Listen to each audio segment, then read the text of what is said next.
This is Agriculture Today, and I'm Shelby Varner with the K-State Radio Network. K-State grain economist Dan O'Brien begins the show as he gives his grain market outlook that includes pre-report WASDE expectations and current market conditions. Romulo Lollato, K-State wheat production specialist, keeps today's show rolling as he provides another wheat harvest update. He also discusses the value of wheat residue in fields.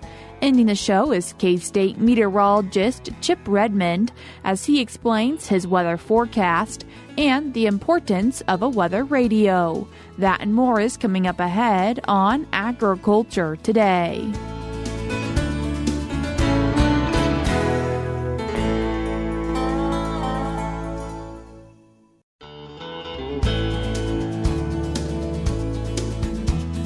You're tuned in to Agriculture Today, and we start our Friday show with a grain market update from K-State grain economist Dan O'Brien. Dan, thanks for joining us today. Thank you very much, Shelby. Dan, the USDA WASDE report is coming out today, but as we're talking about this, what are some pre-report expectations for that report? Well, I think it's good to remember that this report is coming out in an atmosphere in the grain markets that have been pretty bearish price-wise. Bullish in terms of production. That's the issue at hand is even though there are pockets of dryness, et cetera, that in general crop ratings good or as good as has been measured. Crop ratings can be subjective, but still what we have right now is the idea that we'll have strong crop production figures, good crop yields. Very unlikely the USDA will change any of their record high projections, and especially given the info that's out here. If they do anything, might raise it. So you've got that information building on what came out of the acreage report right at the end of June, acreage and the stocks report. The stocks report, if that feeds into the WASDE supply-demand balance sheet estimates, it'll probably be in terms of feed residual figures, particularly on the feed grains, maybe some other changes around the edges on wheat and or soybeans and other crops. So we have those changes coming. Although you and I don't talk about it a lot, there's notable changes afoot in cotton acreage. So we'll be watching to see how that works out in this cotton supply-demand balance sheet. And again, grain sorghum's quite important for us here in Kansas. That there's a drop in acreage. I really am curious to see how that will work. That will work out in the Kansas supply-demand balance sheet for sorghum. But anyway, the pre-report expectations are basically for corn production to be about 15.7 billion bushels. 15.8 was the last projection. By my own calculations, taking the USDA harvested acreage figures times the 181 bushel per acre, I came in closer to 15.6 billion bushels for corn. So we'll see, just a difference of opinion, but we'll see where that comes about. But 15.7 billion bushels will be the numbers here at the top of the hour that the USDA will be aiming for. At least that's what the trade thinks will happen for corn production. For soybean figures, a little bit lower projection, again, 4.334 billion bushels projected by the analysts. That would be slightly lower than what had been projected in the June estimate. And again, same issue. When I plug in the numbers for soybeans, I've got just a little bit lower number than that. Again, just staying strictly by the same yields times the harvested acres. So we'll see where all this comes out. So my leaning would be that those numbers, that the trade estimates on average are a little bit high. And if they do come in that way and they cycle through the balance sheets to give lower ending stocks, it might provide some moderate support for prices thereafter. And of course, we're looking at old crop ending stocks for corn, soybeans, and of course the number that came out on June 30th, I think, on soybeans is the ending stocks figure for that marketing year because it's representing the June 1 number. So we'll see what the old crop figures work themselves out for the 24-25 marketing year. And now, of course, for wheat, We're in the 25-26 marketing year. That's starting June 1. We're projecting out to September 1 for corn, soybeans, and sorghum. So we'll see. And again, probably the number to watch will be the corn market as kind of the lead bellwether for where we're going. In the June WASDE report, we projected 1.75 billion bushels. Well, with a little bit lower acreage, analysts are coming in at 1.72 billion bushels, a range of 1.57 up to 1.85. My own thoughts are is that number could be lower than that. But again, I'm basing that almost completely on the acreage changes. So we'll see whether the trade estimates or some of these other ideas come into play. And the soybean figures just about the same, maybe a little bit higher. So we'll see where all that goes. I think there's just lots to watch, to look forward to see what happens in those reports. We will get estimates of wheat production, and the June U.S. wheat production figure was 1.92 billion bushels. The pre-report estimate is for 1.915, and suggests shaving around the edges. Hard red winter wheat number, that's awfully important to us here in Kansas, projected at 782 million bushels. In the June figure, projected a little bit lower, 773 million.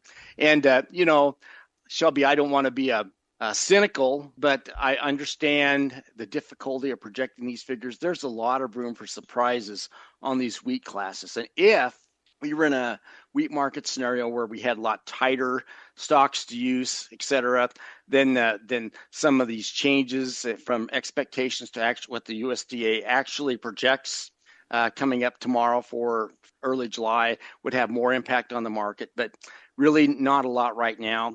So we'll see where all that goes. I think there also will be projections for South American corn, soybeans, particularly focusing on Argentina, Brazil. Pre-report estimates aren't for a lot of change. However, something we'll be watching, particularly in the corn market, is that in the June report, the size of Brazilian corn was projected at 130 million metric tons. Pre-report estimates are for like 132.5 million. So to the degree we come to that or not, that'll be a big deal. So we have this report in a few minutes. It lands right in the middle of a whole bunch of other market trends, most of them pretty pessimistic, pretty bearish. And so if it comes out, I guess the question of the day is, if these report numbers come in and don't give any signal for market movement, if they're about what was expected, then does the market just stay at low levels, or does it plow lower yet? I would tend to think that here we're in July, not August or September, that would probably go sideways some, just because we still have uncertainty ahead of us. But if these numbers came out and we if something doesn't change in terms of crop production expectations and how the balance sheet will work out, if you had a bearish report came in out in August or coming into September, then we'd be at risk to go even lower for prices than where we're at. So we're kind of bracing ourselves for what could happen on that. So you've got all that going on. I think, as you and I were talking before we came on air, what the one good thing that's happens in the ag side with low prices is that you really do expand the demand base. If anything, you're using more grain earlier on than you had anticipated. So you could be an optimist in this situation and look at how our feed usage, our ethanol usage, our exports are all positively affected by that.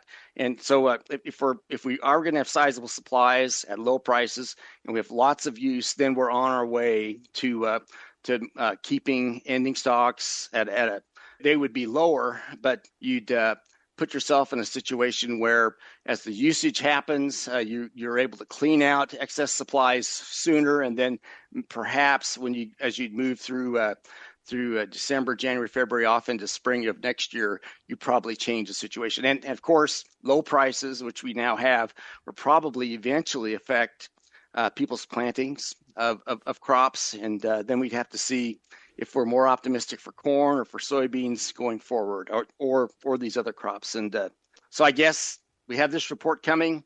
It's happening in a pessimistic point of view or pessimistic time frame, but we'll see where the markets go.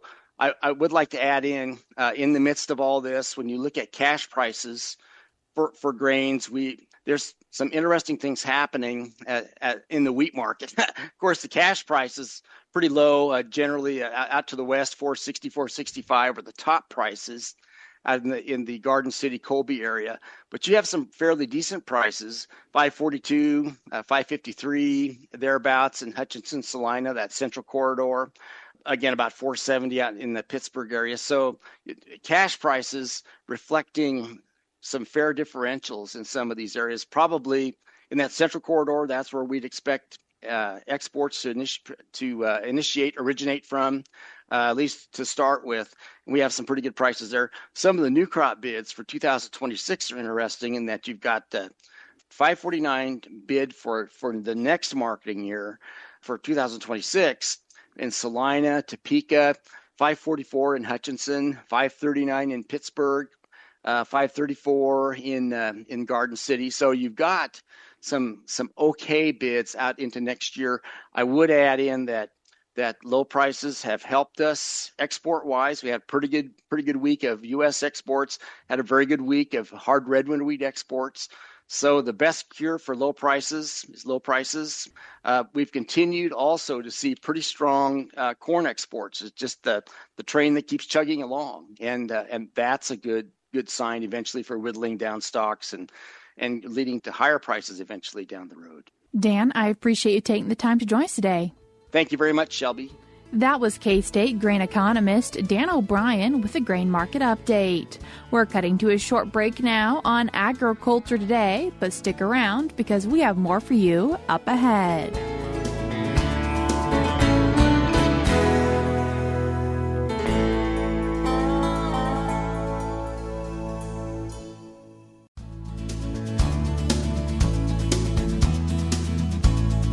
You're tuned in to Agriculture Today, and we continue our Friday show with a wheat harvest update from K-State wheat production specialist Romulo Lollato. Romulo, thanks for joining us today. Thank you, Shelby. It's great to be here as usual. Romulo, as this is our second wheat harvest update for this season, how are things looking? Well, right now, we're kind of nearing the end of wheat harvest in the state of Kansas, right? So the latest USDA report from 4 days ago mentioned that we were at about 82%. So by today, I would expect, we're probably reaching that 90 or even 95 because conditions for harvest here in the last few days have been pretty good. So I would suspect here within the next day or two, we're 100% wrapped up around the state in terms of wheat harvest. And with that, right, we can kind of give an update on how things are looking as well. And just a quick recap, we kind of started wheat harvest fairly late. It was not until about June 8th or June 9th that we started, which is a good 10 days after parts of Kansas usually start or may start. And it has been a long harvest as well because of many rainfall events, right? So it seems like we were able to hit the ground running right there about June 8th or 9th, harvest a few days, and then there was some rainfall. Then we dried out for a couple of days again, and so on until today, right? So a lot of stops because of excessive rainfall there throughout the state, especially central part of the state and parts of Northwest as well.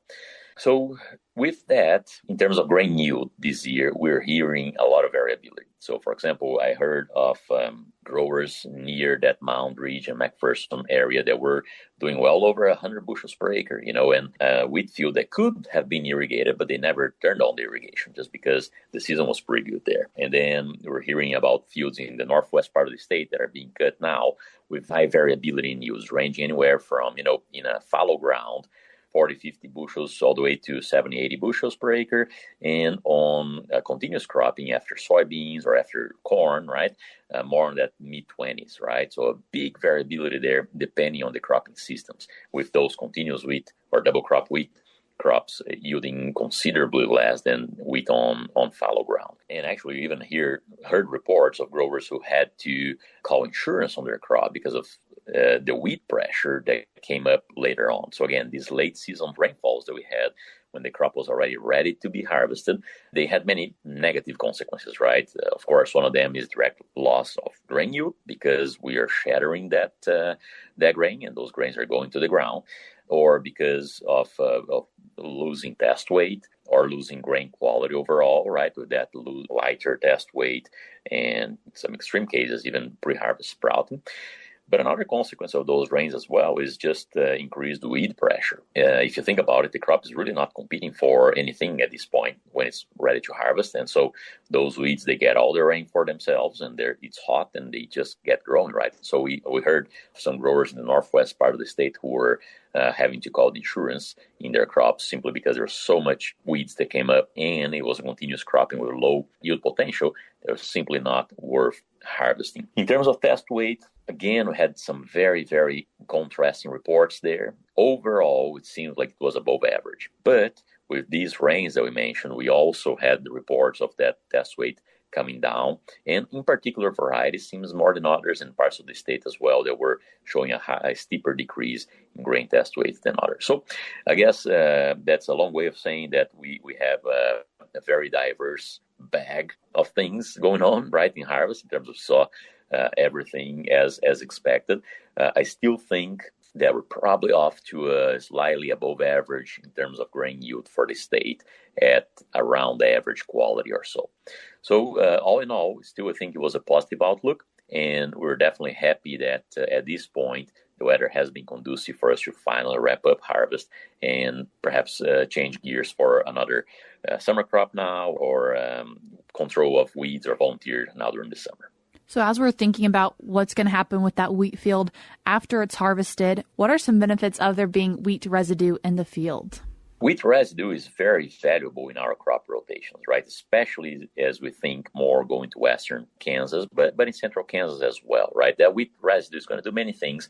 One of them is going to create a physical barrier there for either rainfall coming down, for that rainfall to avoid causing splashing of those soil particles and therefore eventually causing runoff and erosion, right? So the residue protects against that.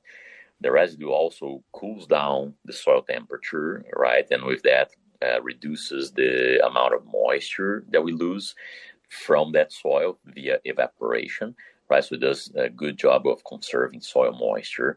That combination of, shading and cooler soil temperatures, also they go long ways in terms of helping weed control as well. And all in all, whenever I talk to our growers and whenever we look at our long-term research, what we see is that wheat residue, it brings a huge value to the system because it adds bushels to our next crop. So, for example, we look at long-term research of comparing continuous soybeans with soybeans planted after wheat. We were seeing over 43 years of data. We were seeing about a 12 bushel per acre gain on soybean after wheat compared on continuous soybeans. Same thing when we look at corn or sorghum, especially out in the western part of the state. We have very clear yield advantages of corn or sorghum being grown on wheat residue after fallow versus corn or sorghum residue after fallow as well. So, and in that case, the benefits, they come from a greater soil moisture at planting. So definitely that wheat residue maintains a greater soil moisture at planting as compared to other crops residue or as compared to conventional tillage, but also because of weed control, right? If we think of weed control in our summer crops, that is a huge problem, right? And especially as we see herbicide resistance coming up with a heavier load of residue at planting that will delay weed emergence because of cooler temperatures, and that will also simply be a physical barrier to those weeds to receiving sunshine and so on. We see a lower weed incidence in heavy residue situations as compared to a bare ground, for example, or low residue situations. So wheat is extremely important for our systems in the Central Plains here, where we have semi-arid systems or a dry subhumid transition area for the moisture conservation, but also for control of weeds that can be a huge problem in our summer crops. So huge value of the wheat residue there as we think of our cropping system. And as we're thinking about that time after wheat harvest, we've talked a little bit about it on Ag Today, but a reminder that there's value in controlling the volunteer wheat. Oh, absolutely. If you think of a year like these, right, where we had some hailstorms across the state and we had all of that rain after the crop was ready to be harvested, right? And that rain many times came as a storm, and that storm brings winds, and with winds we have grain shattering, right? So we saw a very large amount of grain shattering all across the state this year. So grain shattering is when pre-harvest those grains fall from the head and they are in the ground and they will become volunteer wheat, right? So that increases our, again, all that grain shattering increases our volunteer wheat in the next in the fall or in the summer here. And that volunteer wheat, it can be a green bridge for many bad things. Probably the worst one of them right now, wheat streak mosaic virus complex, that this year devastated a lot of the wheat, the Kansas wheat crop out there. So absolutely getting a good control of that volunteer wheat crop immediately after harvest is very important to make sure that whatever hail damage or pre-harvest shattering we had gets controlled. And then preferably keep that under control throughout the summer. But if nothing else, at least making sure that you have a good window of at least 2-3 weeks before planting where we have no volunteer out there, meaning that the volunteer is dead, brown. So if you're applying glyphosate, it's going to take 10 days to do that. Make sure that you account for that in your application date, right? So absolutely, let's make sure that we keep volunteer wheat in check so that we don't have another outbreak of wheat streak mosaic around the state as we had this year. As our growers round out wheat harvest, anything they should maybe go ahead and keep in mind for next season? Yes. So one thing that they should be keeping in mind now is, okay, well, we're going to plant the next wheat crop, right? So seed quality is going to be very important. And in a year when we had all this rain pre-harvest, that will reduce test weight of that grain, and that will increase the incidence of those fungal diseases, whether it is sooty molds or whether it is a field that had some level of scab, and that got increased because of all those pre-harvest rains. Seed quality is going to be extremely important. So we do recommend the growers test for their germination, especially important in a year like this year when we had all this pre-harvest rain. So it's as simple as doing a home test, but you can also send that to the Kansas Crop Improvement. $20, get a good sample there. And, with that, it's important to keep in mind that if the seed that you're saving is showing very low germination percentage, there's a lot that we can gain there from cleaning the seed very well and from treating the seed as well with fungicide seed treatment, for example. Again, depending on the cause of the low percent emergence, right? But this year, that's extremely important. Be on the lookout for what your emergence is in the seed lots that you are saving, and if need be, make sure that you have a very hard cleaning and perhaps treating that seed to ensure that you have at least a 90% emergence rate there in the seed that is going into the fields next fall. Romulo, I appreciate you taking the time to join us today. Yeah, absolutely. Thank you. That was K-State Wheat Production Specialist Romulo Lollato. We're cutting to a short break now on Agriculture Today, but we'll be right back.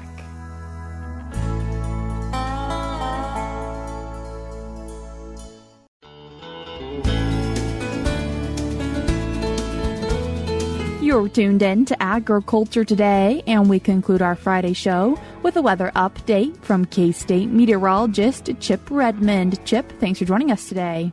Yeah, thanks for having me. Chip, what mixture of weather have we seen in the past week? Yeah, overall, the last week's been near average temperatures. We saw a little bit of warmer than normal, but kind of offset in some of the cooler evenings we saw over the weekend. Average temperatures this time of the year should be in the low 90s, and with average low temperatures somewhere in that mid to upper 60-degree range. And so that's about where we've been. Days we have cloud cover, some lingering storms. We've had cooler temperatures, but overall we've had a lot of higher humidity. And we saw that over the 4th of July weekend, just muggy, thick air, dew points over 70 degrees in western Kansas, which is pretty much unheard of. It's like the 99th percentile of moisture content. Things dried out a little bit so far this week, but we're starting to see that transition as we've had multiple showers and storm complexes in Nebraska try to work their way southward into Kansas. They were successful over the weekend, not so much during the week, and we had a couple other scattered storms and showers around the Wichita area. Had some hail in the Wichita area as well. So typical summer-like weather. However, when we look at the precipitation trends over the last week, things are gradually just drying out statewide. Even where we've seen precipitation, yes, there's been a few localized heavier 1 to 2 inch rain amounts. But overall, we've been drier than normal across the state. And we're starting to see signs of some stress. We're starting to see yards start to brown out. Corn needs 0.3 of an inch of moisture a day is what it uses. We're utilizing a lot of moisture from the vegetation and with the warmer temperatures. We're going to need some precipitation to keep up with that. Are we expecting any precipitation as we look into the forecast? Yeah, so we've got a ridge of high pressure that's dominated the last several days. It slowly gave way a little bit Thursday night and Friday morning as we had some storms across northwestern part of the state that pushed in the central part of the state. However, they fell apart. We're going to try again on Friday, and it's kind of a weak boundary there of a weak cold front that's going to eventually push across the state Friday night and into Saturday. That will usher in another round of storms. Not everyone's going to see rain. It's going to be spotty, probably not overly heavy. Unless you get under one of those specific cores, it might drop a quick quarter, half-inch rain. That'll set the stage for a cooler weekend. We'll see cooler temperatures than we've seen over the last week. Highs potentially as cool as the 80s. But then as we transition later part in the weekend into early next week, that cold front is to our south, and that's going to pump tropical moisture again northward towards that front. And it's going to drift back northward as a warm front, stationary front across the state. And it's going to kind of meander north and south across the state throughout the week next week. What that means is we're going to get several rounds of storms going west to east along this front that will likely provide periods of heavy rain, thunderstorm activity, probably not the severe variety or not much of the severe variety at least, but periods of rain that could yield multiple inches of rain across areas that needed it, such as the Flint Hills, which is one of the drier areas, eastern Kansas, the south of Kansas City is another drier area that needs that kind of rain. Some other folks probably not as excited to hear about that, especially around central Kansas and southern Kansas, where they've had a lot more moisture. But regardless, it's probably going to end up being a wet transition for that entire week and probably a wet end of July. How have we also seen weather in other states impacting what's happening in Kansas? Yes, we've had a high-impact weather event over the last week, especially in southern Texas, where they saw the combination of two tropical air masses, one from post-tropical storm Barry and the other one from that monsoonal tropical moisture from the East Pacific that we've been getting over the last several weeks. And that combination led to a horrible turn of events in central Kansas with heavy rains. That area is pretty flood-prone. Granted, they had 20-plus inches, which would be, looking at central Kansas, that's over two-thirds of average precipitation for the state if we were to receive that. We won't get quite to that extent of moisture, but that tropical moisture is still lingering to our south, and that's what we're going to see move northward next week. So there will likely be some pockets that get some heavy rains, but thankfully not to the magnitude that they've seen in Texas. And additionally, we don't have the landscape as conducive for that. We don't have rock landscape that is more prone to flooding. But just a good reminder with that event, weather radio is important, and it would have probably saved a ton of lives, but unfortunately could have saved a lot more. So just a reminder, with heavy rains, potential minor flooding issues next week, and some severe weather, have that weather radio ready. If you don't have one, now's a good time to get one. Chip, I appreciate you taking the time to join us today. Yep, thanks for having me. That was K-State meteorologist Chip Redmond. That's all we have for you this week on Agriculture Today, but we'll be back with more for you on Monday.